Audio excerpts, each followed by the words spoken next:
By the late 1940s, two empires faced off, not just militarily but economically. The US dollar was backed by gold, global trade, and growing confidence. The Soviet ruble, meanwhile, was confined within the Iron Curtain, a closed, state-controlled currency. What followed would be the longest, most subtle war in human history, a financial duel between capitalism and communism. To understand this rivalry, we must understand that both currencies represented worldviews. The dollar symbolized free markets, global trade, and consumer confidence. The ruble represented central planning, state control, and ideological purity. But economics has no mercy for ideology, and over time, numbers speak louder than politics. After World War II, America rebuilt Europe through the Marshall Plan, not out of charity but strategy. Every dollar invested created dependency, and every dependency became influence. Washington realized that the greenback was more powerful than any weapon, a silent empire built on debt, not conquest. The Soviet Union, fearing Western corruption, built its own closed system, Econ, a network of socialist states trading in rubles, cut off from global capitalism. But isolation came at a price. Without external competition, inefficiencies spread like rust through the machinery of the command economy. The 1970s brought a surge in oil prices, and with it, a lifeline for the Soviet economy. The USSR became an energy superpower, selling crude to Europe for hard currency, especially US dollars. Ironically, the Soviet Union's survival now depended on the very system it opposed. In 1971, Nixon severed the dollar's link to gold. Many thought this would destroy the greenback. Instead, it liberated it. The US tied oil to the dollar, birthing the petrodollar system, forcing nations to hold dollars to buy energy. Overnight, the dollar became indispensable. The Soviet ruble, by contrast, was non-convertible. You couldn't trade it internationally, invest it abroad, or use it outside state approval. It was an economic prison. Even loyal citizens couldn't exchange it freely. While the dollar traveled the world, the ruble never left home. By the 1980s, globalization had become America's secret weapon. The dollar circulated across continents. Wall Street became the capital of the world. The ruble was still tied to production quotas and state orders, a currency frozen in time. The Soviet Union was losing not just the Cold War, but the economic one. Behind closed doors, the CIA and economists studied Soviet weaknesses. They tracked oil prices, grain imports, and debt levels. By manipulating trade, credit, and access to Western technology, America found a way to pressure the USSR without firing a shot. By the early 1980s, Soviet deficits were widening. Falling oil prices hit hard, while military spending soared. Moscow began borrowing from Western banks in dollars. The empire built on ideology was now sustained by the very capitalist system it despised. Oil was the Soviet Union's lifeblood. By the late 1970s, it provided over half of the country's hard currency income. Every barrel sold in dollars funded the Soviet military, bureaucracy, and subsidies. But as with any lifeblood, control it, and you control the organism. The US knew this. In 1985, the Reagan administration struck a quiet understanding with Saudi Arabia. Washington encouraged the Saudis to flood global oil markets, driving prices down sharply. The goal: starve the Soviet Union of revenue without firing a single bullet. Oil prices plummeted from $35 a barrel to under $10 in a matter of months. For Moscow, this was catastrophic. The Soviet treasury bled billions. Foreign reserves evaporated. An empire that once bathed in oil wealth now faced an economic drought. Reagan's economic policy wasn't just domestic deregulation. It was geopolitical warfare. By weaponizing trade, credit, and markets, Washington turned capitalism into a battlefield. It was a strategy of attrition. Drown the enemy not in blood, but in debt. Throughout the 1980s, the US leveraged its global banking influence. Western lenders, pressured by Washington, began tightening loans to Soviet-blocked countries. The USSR's credit lines dried up, while American allies thrived on cheap capital and liberalized markets. Within the CIA, a small group of analysts monitored the Soviet economy in real time. They tracked oil shipments, grain imports, and financial reserves.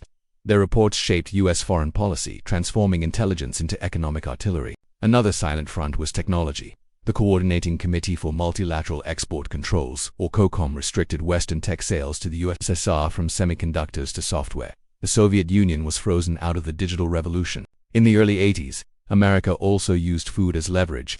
Soviet agriculture was inefficient. It relied on grain imports from the West. US trade sanctions turned bread into a bargaining chip. For an empire built on pride, dependence on capitalist wheat was humiliating. Financial power wasn't only about money, it was about narrative. Western media, think tanks, and economists spread the image of Soviet decline. Investors fled ruble-linked assets, while the dollar's prestige soared. Perception became reality. Leonid Brezhnem's economic model, stable, controlled, predictable, was collapsing under global volatility. The USSR couldn't adapt to floating currencies, fluctuating oil prices, or global finance. It was an industrial age system facing an information age war. By the mid-1980s, the Soviet Union wasn't losing territory, it was losing solvency. Every financial lever America pulled tightened the noose. Oil prices, credit access, technology, food, and global perception. The battlefield had moved from geography to economics, and the US was winning without firing a single shot. For decades, Soviet propaganda declared that socialism was superior to capitalism. Yet behind the slogans, the math told another story. The USSR's GDP growth slowed to a crawl from over 6% in the 1960s to less than 1% by 1985. Industrial output stagnated. Energy efficiency dropped. The ruble's value was fiction. Up to 25% of the Soviet GDP was consumed by the military-industrial complex. Tanks, missiles, submarines, endless symbols of power that produced no consumer value. The arms race against America became an economic self-destruction loop. The ruble wasn't a currency in the global sense. It couldn't be exchanged freely. Its value was set by decree, not by markets. Inside the USSR, a car might cost 10,000 rubles. Outside, it was worth almost nothing. The Soviet ruble was a closed illusion. Officially, the Soviet Union had little foreign debt. But beneath the surface, Eastern European satellite states borrowed heavily to sustain trade with the USSR. When oil prices collapsed, these debts became impossible to service and Moscow's empire turned into a credit trap. Prices in the USSR were controlled, not by supply and demand, but by politics. Bread always cost the same, at least on paper. But by the mid-1980s, shortages became chronic. People queued for hours to buy basic goods, and a shadow market emerged. By 1986, nearly a quarter of all Soviet economic activity was illegal or semi-legal. Private traders, black market dealers, and underground workshops filled the gaps of a failing system. The state no longer controlled the economy, it was merely pretending to. When Mikhail Gorbachev came to power in 1985, he inherited an economy built on denial. His reforms, perestroika, restructuring, and glasnost openness were meant to revive socialism, but in reality they exposed the rot. Transparency revealed insolvency. To stabilize the system, Gorbachev turned to Western loans. For the first time, the Soviet Union borrowed directly from European and Japanese banks. The Cold War had reversed. The communist empire was now living on capitalist credit. By 1988, over half of Soviet trade was conducted in US dollars. The ruble, once a symbol of sovereignty, became a relic. Every barrel of exported oil, every ton of steel, all settled in the currency of its ideological rival. The empire was now sustained by the very system it opposed. By 1989, the writing was on the wall. The Soviet deficit tripled, inflation surged, and the ruble collapsed on black markets. East Germany, Poland, Hungary, one by one, satellites broke free, not through war but through bankruptcy. The Soviet empire was crumbling under its own economic weight. Debt, inflation, and denial. These were the silent architects of collapse. The Soviet Union didn't lose to American missiles, it lost to American markets, to the invisible power of credit, capital, and global trust. Empires fall quietly, not with explosions, but with accountants whispering we're out of money. By the 1980s, the Cold War battlefield had shifted. No longer fought with tanks or missiles, it was waged with information, culture, and economics. The West realized that belief was power, and the Soviet Union's greatest weakness was doubt. While the Soviet state controlled newspapers and television, it couldn't control curiosity. Western broadcasts like Voice of America and Radio Free Europe pierced the Iron Curtain, bringing new ideas, freedom, prosperity, and capitalism into Soviet homes. American soft power didn't need lies, it used malls, music, and marketing. Jeans, Coca-Cola, and Hollywood films became symbols of a life that seemed easier, freer, richer to many Soviet citizens. Capitalism didn't look evil, it looked comfortable. In Washington, economists discovered a subtle weapon: transparency. The US publicized its GDP, debt, and inflation rates openly. The Soviet Union hid its numbers because its citizens couldn't handle the truth. In a world where data was power, secrecy became weakness. When the Soviet Union began borrowing from the West, it entered a trap of perception. The more it needed Western credit, the more it had to appear trustworthy. And to appear trustworthy, it had to reveal how bad things really were. As Gorbachev introduced glasnost openness, state media transformed overnight. Newspapers began printing stories of corruption, famine, and failure that were once forbidden. Citizens who grew up believing in Soviet greatness began to doubt, and that doubt was irreversible. While the USSR fought to defend Marxist theory, the US exported Madison Avenue psychology. Advertising wasn't just commerce, it was a doctrine. Freedom equals choice, the West said, and every choice was monetized. The most dangerous force in the Soviet Union wasn't an American spy, it was an informed citizen. As students and intellectuals gained access to banned Western literature, a new class of skeptics emerged. Those who believed not in capitalism or socialism, but in the right to question both. Every empire rests on a myth. For Rome, it was divine destiny. For the British, it was the burden of civilization. For the Soviets, it was equality through unity. But when grocery shelves were empty and propaganda met reality, belief shattered and the empire followed. The collapse of the USSR wasn't just an end, it was a transfer of faith. As Soviet citizens abandoned the old ideology, they didn't find freedom, they found markets. The world had entered a new kind of empire, ruled not by generals, but by economists, media moguls, and narratives of consumption. Empires collapsed twice, first economically, then psychologically. The Soviet Union's downfall was not inevitable, it was broadcast, marketed, and monetized. In the end, the story people believed in, the promise of prosperity, was more powerful than any nuclear weapon ever built. December 25, 1991. The hammer and sickle flag was lowered for the last time over the Kremlin. The Soviet Union was gone, and so was its currency. Overnight, the ruble became worthless paper. Inflation soared to 2,500% in a single year. In 1992, bread prices rose faster than salaries, pensions evaporated, savings vanished. Ordinary citizens who had worked their entire lives found that their money couldn't buy a loaf of bread. The Soviet dream collapsed, not in war but in grocery stores. Western economists, led by advisors from Harvard and the IMF, introduced a radical plan: shock therapy. State-owned industries were privatized overnight. Prices were freed, markets opened. In theory, this would create a modern capitalist economy. In practice, it created chaos. Thousands of state companies were sold for fractions of their real value. The richest and most connected Russians, former bureaucrats, black marketeers, and party insiders, used loans and political influence to buy entire industries. Steel, oil, gas, all became private empires. By 1995, a handful of men controlled more than half of Russia's industrial wealth. They weren't revolutionaries, they were capitalists of chaos, exploiting a system where laws existed on paper, but power existed in money. The International Monetary Fund poured billions of dollars into Russia to stabilize its economy. But most of the funds vanished, siphoned through offshore accounts and political bribes. What was meant to rebuild a nation instead financed luxury yachts and Swiss bank deposits. The ruble crisis of 1998 was the final blow. Russia defaulted on its debt, and the currency lost 75% of its value in 1 month. Banks failed. Middle-class savings disappeared once again.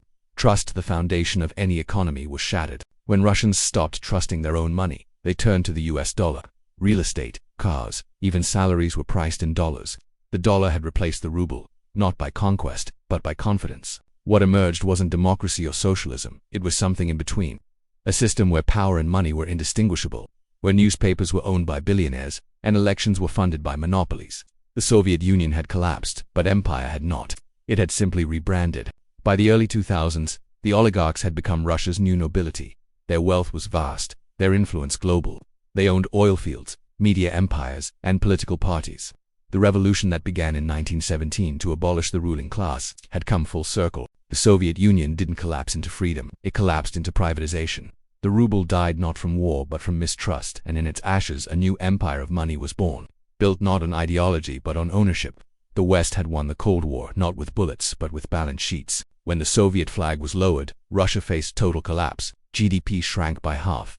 Industrial output plummeted, life expectancy dropped dramatically, and the average citizen saw their standard of living decline for the first time since World War II. In 1999, a little-known former KGB officer rose to power, Vladimir Putin. His promise was simple: order out of chaos. He inherited a broken economy and a disillusioned population. And he understood one thing better than anyone: power in the 21st century would not come from ideology, but from control. Putin realized that oil and gas were Russia's new weapons. In the early 2000s, global energy prices soared. Every rise in oil added billions to Russia's treasury. Pipelines became the arteries of national power, stretching across Europe, carrying not just fuel but influence. The oligarchs who had bought Russia in the 1990s soon faced a reckoning. Some were exiled, others imprisoned. Their assets, from oil companies to media outlets, were reclaimed by the state. Russia had moved from oligarchic capitalism to state capitalism, where the line between government and corporation no longer existed. Under Putin, the ruble was reformed, revalued, and backed by energy exports. Inflation dropped, debt was repaid. For the first time in modern history, Russia built foreign reserves instead of borrowing. The ruble, once mocked as worthless, became a symbol of resilience. As the 2010s began, the financial war moved online. Cyber attacks replaced tanks. Disinformation campaigns targeted stock markets and elections. Russia had learned to weaponize uncertainty, turning global trust, the very fabric of the dollar system, into a new battlefield. The West responded with sanctions, freezing assets and restricting trade. But in doing so, it triggered a deeper transformation. Russia began moving away from the dollar entirely. Gold, yuan, and digital currencies replaced US reserves. A quiet financial war was underway. In the 2020s, Russia's oil trade with China and India began to bypass the dollar. This was more than trade, it was rebellion, a global experiment. What happens when the world's second-largest energy exporter stops using the dollar? By 2024, Russia was no longer the Soviet Union, but it was once again a superpower, not because of ideology, but because it controlled what the world needed most: energy, data, and unpredictability.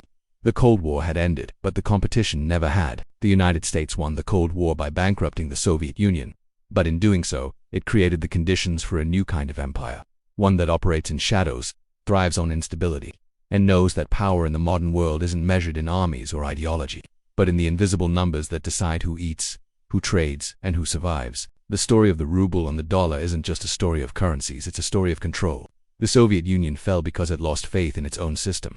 The United States won because it mastered the economics of belief. Yet in the 21st century, both are trapped in the same paradox, competing for dominance in a world that no longer trusts either. Empires end, but influence doesn't. The ruble's collapse and the dollar's dominance remind us that power is never permanent. It simply changes form.